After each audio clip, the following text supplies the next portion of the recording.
tackling tough topics to help you think reasonably about life's most important issues. This is Thinker Sensitive. You're listening to Thinker Sensitive. This is Chad Graham here with Ryan Ragozine, pastor of Living Stones Church. Ryan, thanks for being on the show today. Yeah, no problem.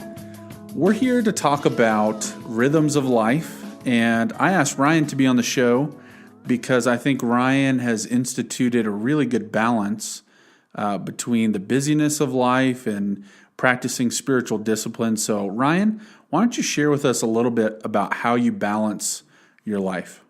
Yeah.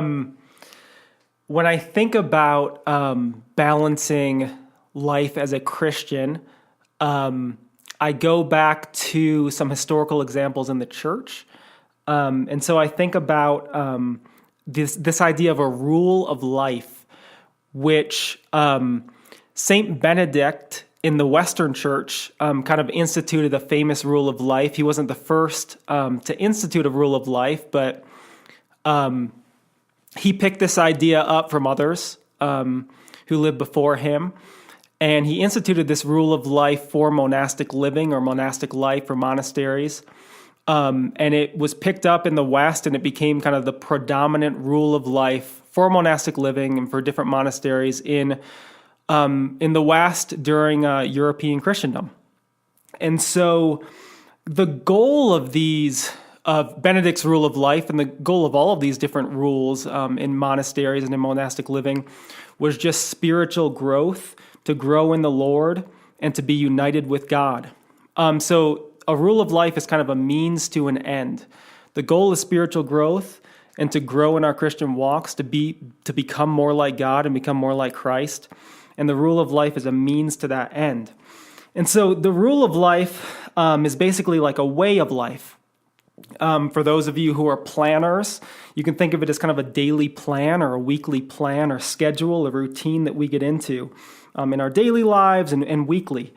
And so, like for Benedict and his rule of life, it would involve various activities and responsibilities, like community activities like shared meals. It would involve prayer time, physical labor and work, intellectual study.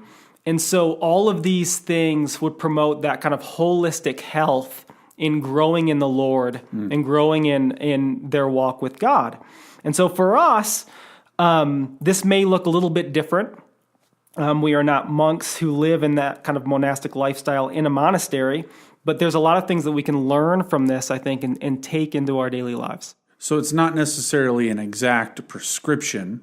No. But it's more of a way of balancing these different spheres of life that draw us near to God and so forth, right? Absolutely. Well, okay, so give us the practical example. How are you living this out? Yeah, so when I think of this idea, I think of different categories. I don't want to get held up like on the language we use, different categories or elements. So I think about, and I don't want to act as if I believe in this kind of separation between the spiritual and the physical, or the sacred and the secular, but I'm going to use language that might sound like that, but I don't believe in that. So I think about different dimensions of the human person, or different categories we can use, like the spiritual dimension, the physical dimension, social dimension, intellectual dimension, different gifts and talents that God has given us, and then even room for rest and relaxation, which we all need.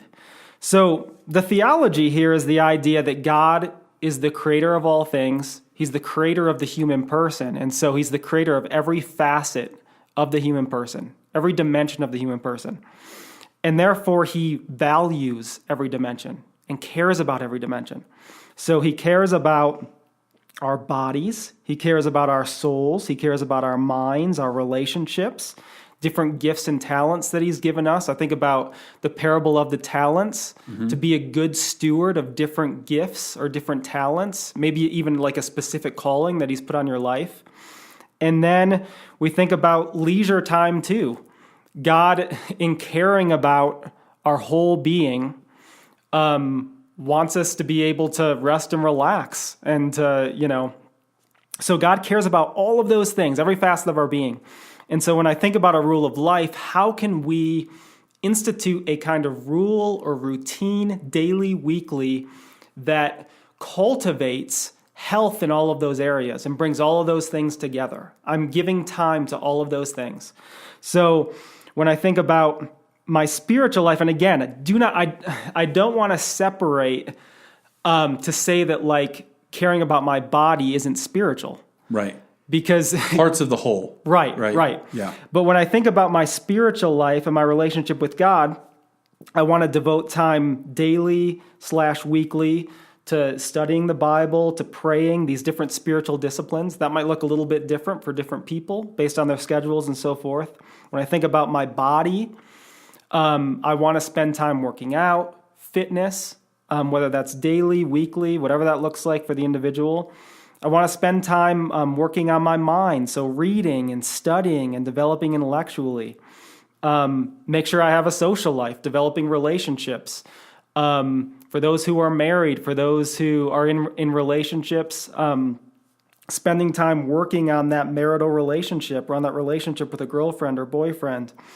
And then we talked about being good stewards of different gifts and talents God has given us. So maybe you're really gifted in art. So how are you making sure that you're devoting time to that, being a good steward to that? Whether it might not be on a daily basis. It might be more like on a monthly basis. Maybe a few times a month you're painting or you're writing poetry or whatever it is, whatever that gift that God has given you. And think about then how you can use that to glorify God. So do you think that the more gifted a person is in one of those spheres, like let's say, I am not an artist. I am not a musician. Yeah. I do not do those things very well.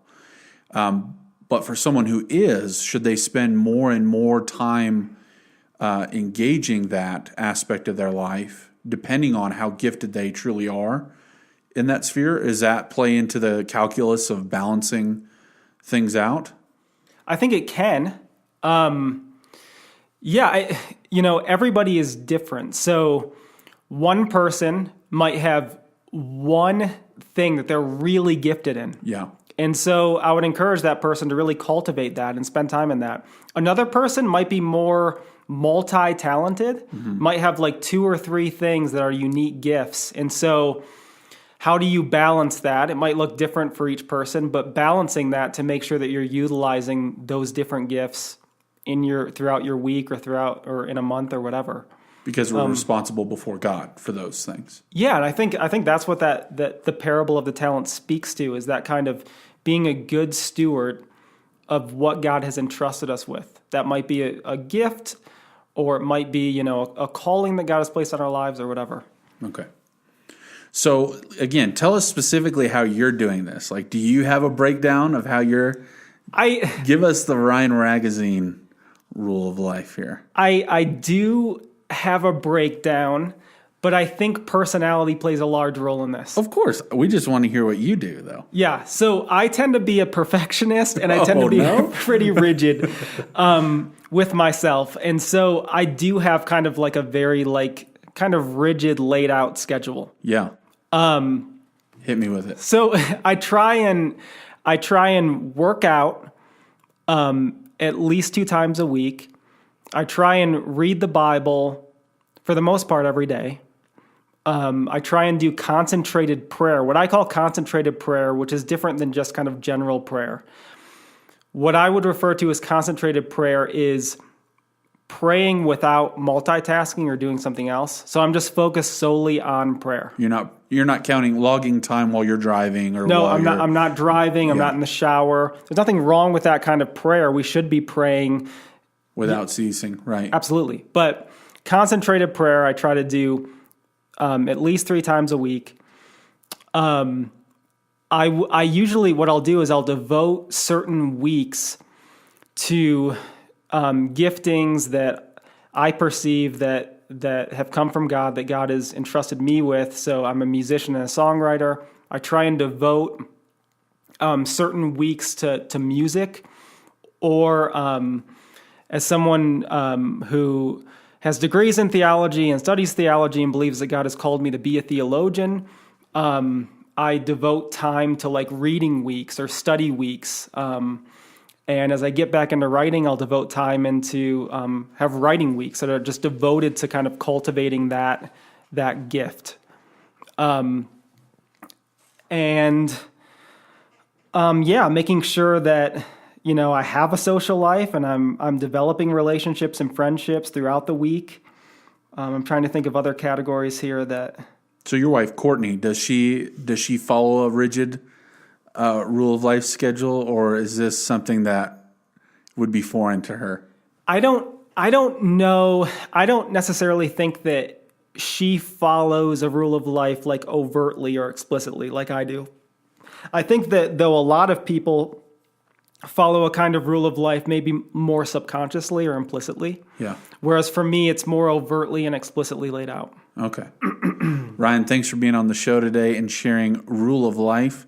And I just appreciate you, man, and your diligence and your balance to life really works its way out in your character and just everything that you do. So thanks for being on the show today. Thanks so much. I appreciate it. Be sure to check out our other episodes coming out this week on the ethics of marijuana. Should Christians engage recreational marijuana? That's our newest season that's dropping this week. Thanks again for checking out the show.